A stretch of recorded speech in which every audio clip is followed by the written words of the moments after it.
Hi everyone, it's a super exciting day. First of all, it's Friday, and who doesn't love a good Friday?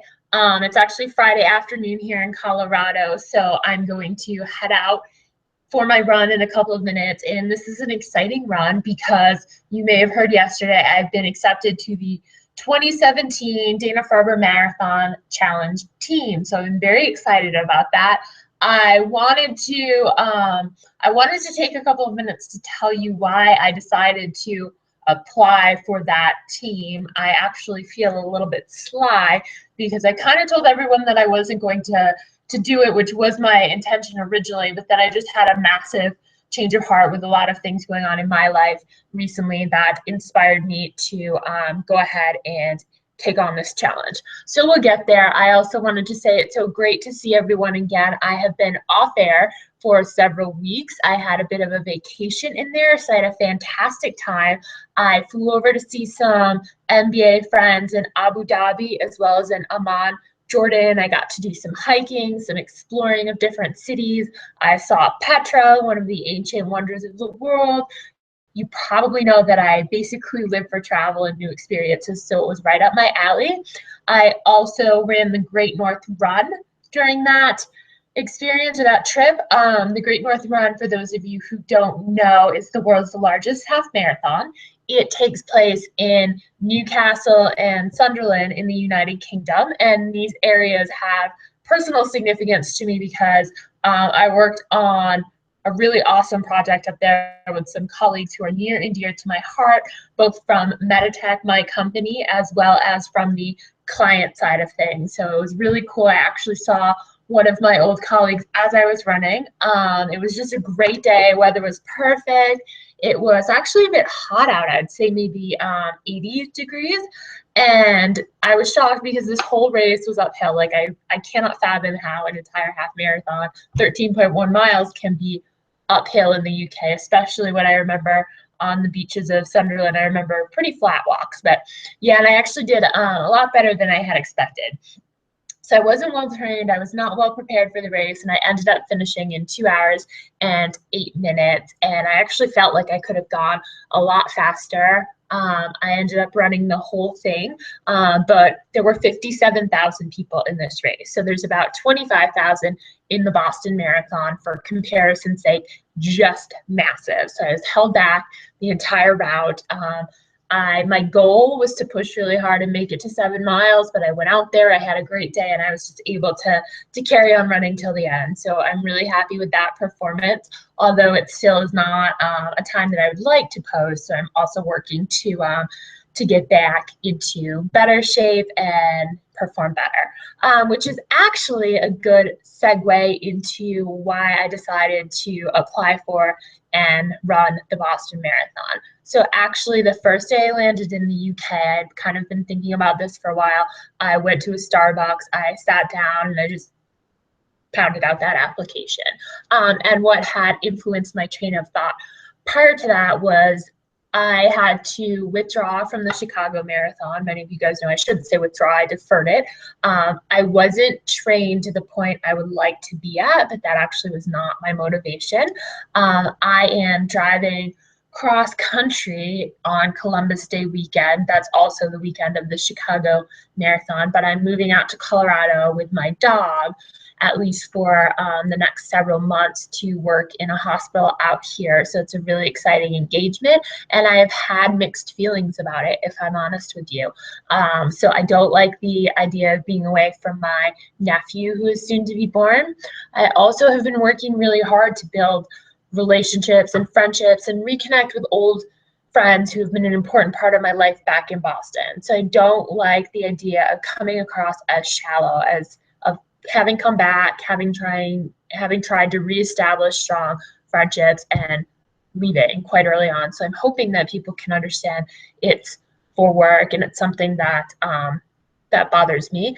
In particular with certain friends, I think when I moved back to Boston, I realized how many absolutely amazing friends I have, how many people were willing to pick up where we left off as if we hadn't missed a beat. And with many of these people, we had been Skyping transatlantically, but to just throw ourselves back in and to really redevelop those friendships was really special and meant a lot to me. And if anything, it makes me more confident about coming out to Colorado because I know that those people will always be there and will always understand my life circumstances and my goals as I will for them. But there are also another group of people, a couple of people in particular, who our foundation is not quite as strong. And these are people that have played very important roles in my life. So I know that I'm someone who craves loyalty and deep relationships, right? So these are people who have held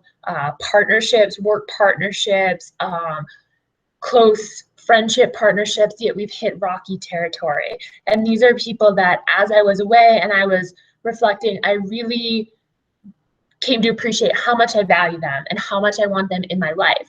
And so since I've been back, I've been trying really hard to focus on showing them how I've changed and on supporting them and on building strong relationships with them. So I am nervous about leaving those sorts of relationships to move out west for several months. Again, with some people, it's just been a bit of a struggle to get them to include me and to get them to come out and meet when I do invite them.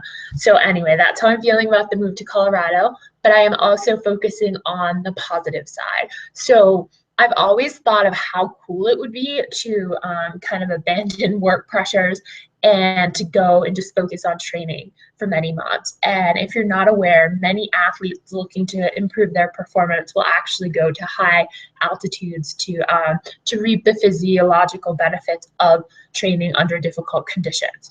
So I have that opportunity. I'm out west. I'm in a great hospital with an amazing team. I have hiking and skiing and all sorts of amazing things around me. I've also been really touched over the past couple of weeks because so many friends have said, we're coming to visit you. We're absolutely coming to visit you. Just need to look into dates and flights and we'll be out there. So that's really cool. But other than that, I don't know anyone. I'm in a rural community outside of Aspen in the Rocky Mountains, which again is really cool for the benefits that you can reap from nature and the sporty aspect, and the culture here is a fit for my personality. But again, I don't have many friends out here, and I wonder how easy or difficult it may be to meet people. My first experiment with that is, I think I told you all that I'm realizing that relationships and families are a priority for me at this point in my life, or maybe I should say that they haven't been a priority to date. I'm very comfortable by myself, probably for the first time in my life over the course of the past few years. I'm totally happy just on my own. I can make myself happy, which I think is going to add tremendous value to any relationship I do find.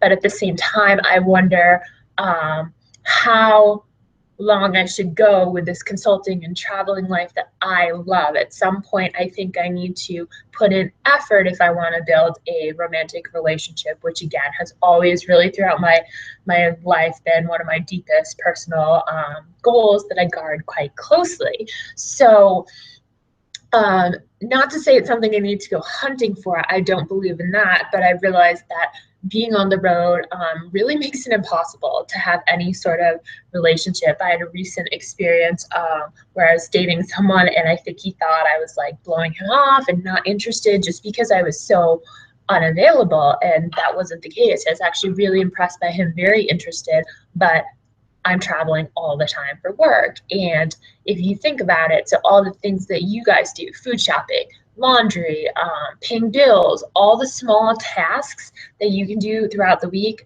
I have to fit into that 1.5 to 2 days that I'm home on the weekend, plus helping my sister, helping around the house, taking care of the dogs, all of those things. Not to say that that's extra work. That's something that I should be doing since my sister cares for my dogs in my life while I am away, but I don't have anyone to help.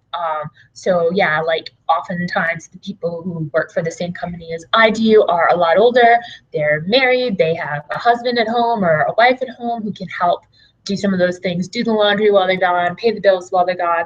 I don't have that. So anyway, what I'm trying to say is we'll see how the building of relationships goes out here in Glenwood Springs, Colorado. So I want to get back to why I feel a bit dishonest, but it definitely wasn't intended. I really did not intend to run the Boston Marathon this year. I had told myself that I was going to make sure I did a marathon, not for Dana-Farber, but for Boston, that I trained and completed something and was serious about it. But the more and more I thought about it, so I was actually really upset with myself when I had to withdraw from Chicago because my New Year's resolution was to run a marathon, and it's a goal that I haven't met. So ultimately, the reason why I deferred to next year was because I had to take that only holiday in the near future to devote it to the 4-day cross-country drive to get out here. However, I admit that I wasn't trained as well, so I'm not in a place to just kind of sign up for another marathon the following weekend or that sort of thing. Because I wasn't trained, I need to take the time to train before I sign on to another one. So yes, I had said that I want to make sure that I'm illustrating that commitment in my training before I sign up for something new. But the more and more I thought about it, I examined this issue I've had over the past couple of years where I've let myself get sidelined by injury, and I've not trained properly for race after race after race. This is a situation I constantly find myself in. And the more and more I thought about it, I realized that actually this is why I should run for Dana-Farber. So again, I have the opportunity to move out here and focus on work and training in this environment that's super conducive to an active lifestyle and improving my fitness, and where I won't have a lot of other things to do. I won't have a lot of other things going on. And for me, I think right now what I need is the motivation. I've learned from past failures that I struggle when I go out there militantly and like try to train. And honestly, I just need to set my goal on something meaningful. So obviously running for Dana-Farber in memory of my mother and in honor of my sister is hugely important to me. So that serves as my motivating factor, as well as my personal desire to finally reach a goal that I've set for myself, to complete another marathon. And I think that it's actually going to be, for me, a very effective way to remove a lot of the pressure and meet my goals in a meaningful way. So yeah, you probably know I'm not in the best shape of my life. I'm weighing in at about 160 pounds right now. In my best running days, I was at about 130, 135. So that extra weight will slow me down tremendously. And I want to get into better shape. And I think what I really need again is a light goal. I need to build consistency. I need to find that meaning again behind my running. So I think Dana-Farber, running for this cause that I am incredibly passionate about, for this amazing team that I feel privileged to be a part of, will really help me reach my personal goals. I also thought it was a meaningful year. Like, this is so cheesy, I know, but there's just so much going on in my psyche recently, and you'll probably hear a lot more about it. But my sister is pregnant and due any day. Well, technically she's due at the end of October, with my nephew, Mason.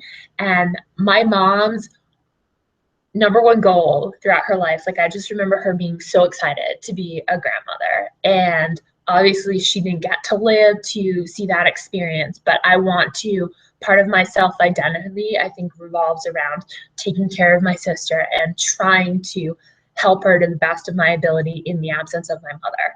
So I wanted to do something really special this year to kind of honor that cycle of life, if you will, from my mother to my sister, who has also fought and conquered cancer, to the birth of my nephew. So I wanted to just celebrate the life of my family, celebrate the life of my mom, do something meaningful and rewarding for my sister, and kind of find a creative way to express the tremendously positive emotions and excitement that I feel with respect to becoming an auntie for Mason. And I want to be a strong figure in his life, and I want to do my best to help take care of him however I can. So those are my rationale processes. And then actually, the last piece of my recent vacation was that I went back to Oxford. So my family teases me and they say, you've graduated like 7 times from Oxford, but the way it works is this was my official ceremony. So Oxford University, when you complete your degree, you sign up to go back for an official university graduation ceremony, which takes place at a later date.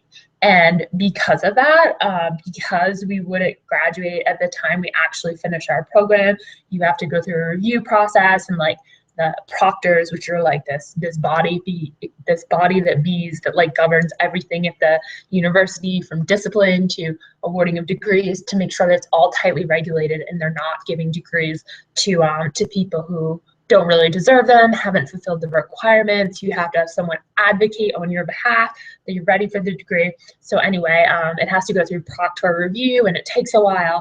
And most people graduate 6 months to a year after they actually finish their program, which is different from a typical American university where you're graduating at the end.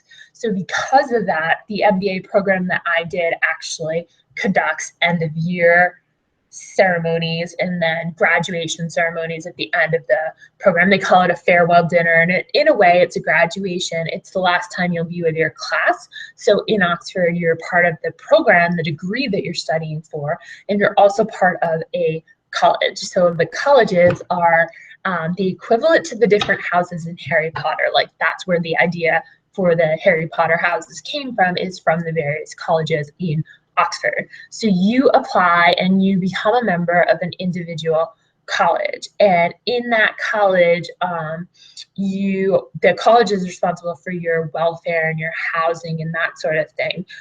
But there will be a small group of people from your degree in your college. So I was in Merton College. I had three other people from my MBA program who were in Merton out of a class of about 250. So the graduation ceremonies that took place last year are to celebrate with my MBA class, and then now the university graduation ceremony took place by college. So actually, I was so excited. I love Oxford more than any other place on the planet. You guys probably know I wish I could live there with all of my heart. If you know anything about my story, my mom really pushed me to go to Oxford University. She was very, very sick, and this was kind of her wish on her deathbed, literally. So for me, it's probably the only place in the world where I actually feel this inspiring connection to my mom, and it just breaks my heart that I can't move there, but I deal with it, and I have a lot of other positive things in my life. But anyway, so I arrive in Oxford. I'm so excited for this ceremony. This just means so much to me due to my deep personal connections with Oxford and how hard I had worked from when my mom was sick to go back and earn that MBA years and years later. So I land in Oxford. I'm staying in one of the oldest, most beautiful historic colleges, Christ Church. It was founded by King Henry VIII as his great college at Oxford. I go to my room, I get online, and unfortunately, I got some terrible news that one of my MBA classmates, who was actually a dear close friend of mine, we have some experiences that we share in that program that we've discussed that none of our other classmates would have. And this particular friend actually was responsible for one of the personal areas in which I experienced the most growth on the MBA. And that was the ability to kind of set boundaries and to not waste my energy on people who didn't treat me right. So on people who kind of abuse. I've always struggled with this. I've always been outgoing and loving, and I've always had the hardest time walking away from people who don't really make time for me and don't really reciprocate that.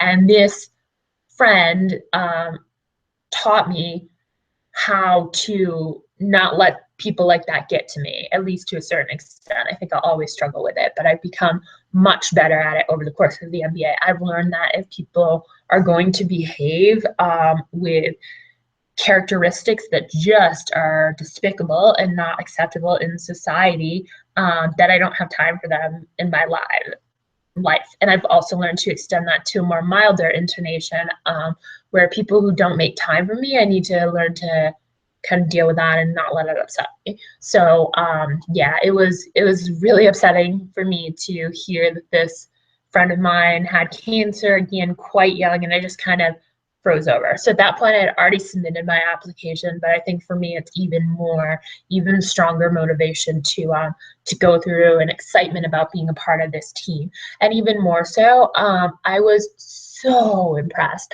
by how quickly and how powerfully our MBA class rallied to support this individual.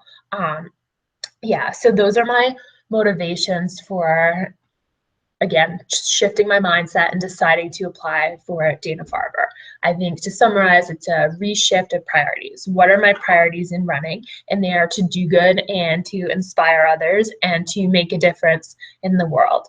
So from that angle, training for the Dana-Farber Marathon Challenge makes the most sense, as opposed to my original line of thought, which was to hold off until I had trained and completed a marathon properly.